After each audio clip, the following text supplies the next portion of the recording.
Topic 4. Health. Thème 4. La santé. Les services de santé aux États-Unis. Il est primordial de bien s'occuper de votre santé et comprendre comment le système de couverture maladie fonctionne aux États-Unis. Les services de santé aux États-Unis ne sont pas gratuits et peuvent être très chers. Les réfugiés peuvent recevoir des aides pour payer leurs frais médicaux à travers des programmes comme Medicaid et l'assistance médicale pour les réfugiés, Refugee Medical Assistance. Medicaid. Medicaid est un programme d'assistance médicale qui assiste les familles avec peu d'argent en payant une partie ou la totalité de leurs factures médicales. Les familles réfugiées avec des enfants peuvent obtenir Medicaid une fois qu'ils arrivent aux États-Unis. Vous pouvez aussi recevoir Supplemental Security Income ou SSI, supplément social au salaire. Chaque État a des critères différents pour qu'une personne puisse obtenir Medicaid. Il existe des plans de Medicaid différents. Il vous faudra trouver un plan qui vous convient et qui comprend des médecins qui travaillent près de chez vous. Comment se servir de Medicaid? Votre assistant social peut vous aider à vous inscrire à Medicaid pendant votre premier mois aux États-Unis. Vous recevrez une carte par la poste que vous pourrez utiliser à l'hôpital ou bien chez un médecin. Certains hôpitaux et médecins n'acceptent pas Medicaid. Appelez à l'avance, avant de prendre rendez-vous, pour vérifier si Medicaid est accepté dans leur établissement.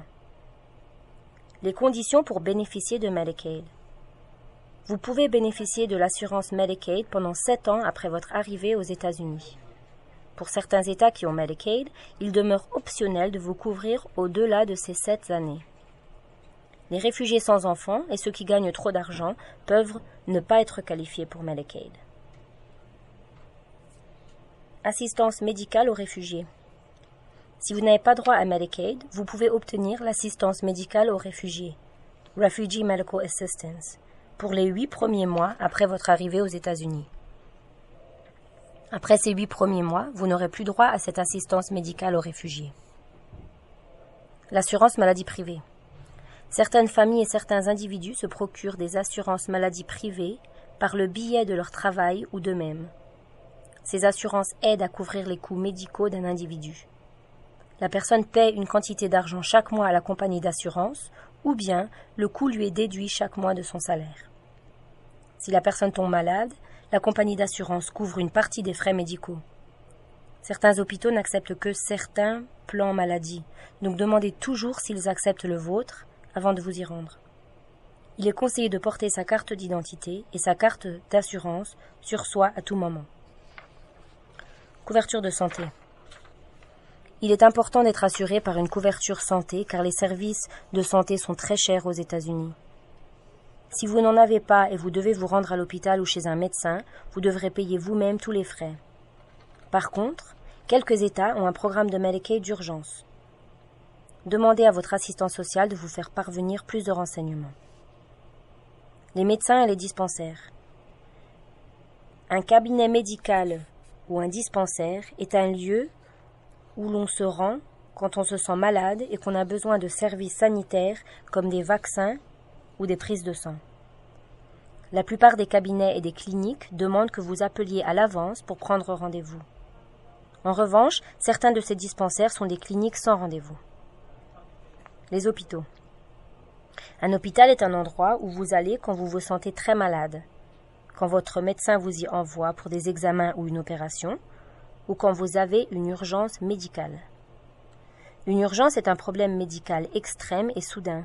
Par exemple, perdre conscience, montrer les signes d'une crise cardiaque ou bien sentir une douleur soudaine et sévère. Les examens médicaux de routine.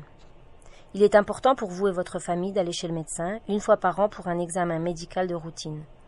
Le médecin vous examinera même si vous vous sentez en bonne santé.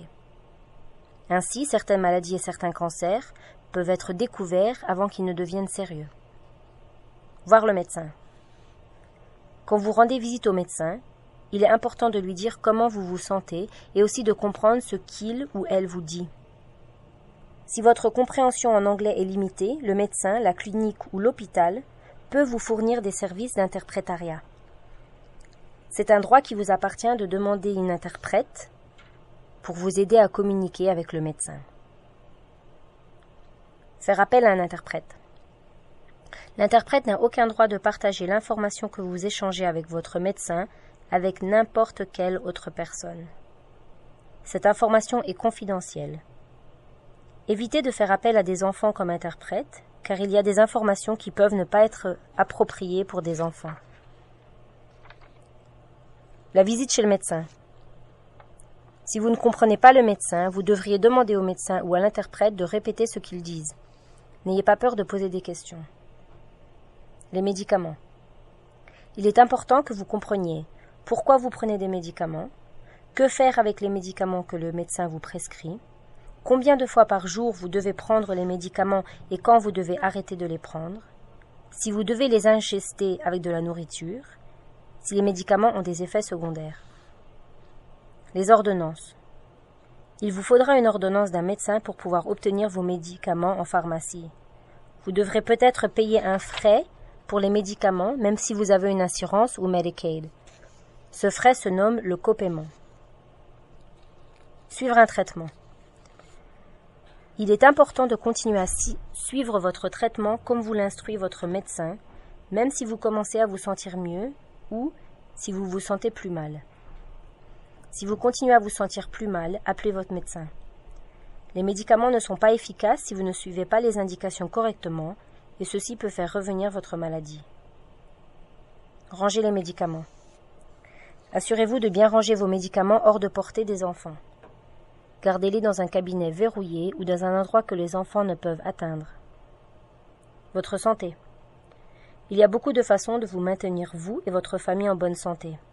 Ceci comprend manger ce qui est bon pour vous, faire du sport, aller voir un médecin et obtenir une couverture médicale. Prendre soin de votre famille implique aussi qu'il vous faut penser au planning familial. Le planning familial.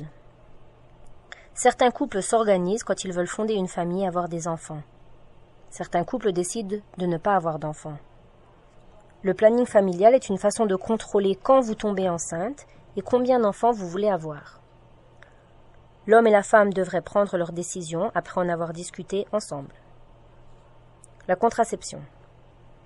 Aux États-Unis, vous pouvez décider quand tomber enceinte en vous servant de certains produits comme la contraception. L'usage d'un mode de contraception ne vous rendra pas stérile, c'est simplement une manière de contrôler quand vous tombez enceinte. Il est important de parler avec votre médecin du type de contraception qui vous conviendra. Cependant, aucune méthode peut totalement garantir d'éviter une grossesse. Les méthodes de contraception. Il existe plusieurs moyens de contraception. Le préservatif est la seule méthode de contraception qui aide à vous protéger contre les maladies sexuellement transmissibles, comme le sida. Il y a 2 types de préservatifs, un pour les femmes et un pour les hommes. Le contraceptif oral est un comprimé ou une pilule qui est avalée par la bouche et se doit d'être ingéré quotidiennement. Le Depo-Provera, un contraceptif injectable, est injecté comme un vaccin. Les femmes reçoivent une injection tous les 3 mois. Le NuvaRing est en forme d'anneau qui est inséré par la femme dans le vagin. Elle le portera pendant 3 semaines, puis le retirera durant 1 semaine, pendant laquelle se produit le saignement mensuel. Après chaque cycle, un nouvel anneau est utilisé. Le dispositif intra-utérin, DIU, est un dispositif en forme de T qui est inséré dans l'utérus d'une femme par son médecin. Le diaphragme est en forme de tasse ou coupe et s'insère à l'intérieur du vagin avant les rapports sexuels. Obtenir un contraceptif. Vous pouvez obtenir un moyen de contraception par un cabinet médical, une pharmacie, une clinique ou un magasin. Parfois, il vous faudra une ordonnance pour acheter un contraceptif.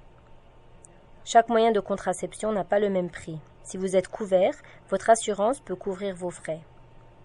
Parlez à votre médecin pour bénéficier d'une aide envers ses coûts. La contraception. Certaines femmes ont peur de prendre un contraceptif pour la première fois, car elles ont peur que ceci les empêche de tomber enceinte ou empêche un homme de les faire tomber enceintes par la suite. Ceci n'est pas vrai. Aux États-Unis, les moyens de contraception sont utilisés à grande échelle et sont très sûrs. Vous pourrez arrêter de vous en servir quand vous désirez tomber enceinte. Une bonne santé pour vous et votre famille. Comprendre le système de soins des santé est nécessaire pour que vous ayez accès à une bonne couverture médicale. Allez voir un médecin pour un examen médical de routine une fois par an. Demandez à voir un interprète si vous ne comprenez pas le médecin et suivez bien les indications en prenant vos médicaments. Le fait de recevoir des bons soins ainsi qu'un bon régime alimentaire et faire du sport vous maintiendront vous et votre famille en bonne santé.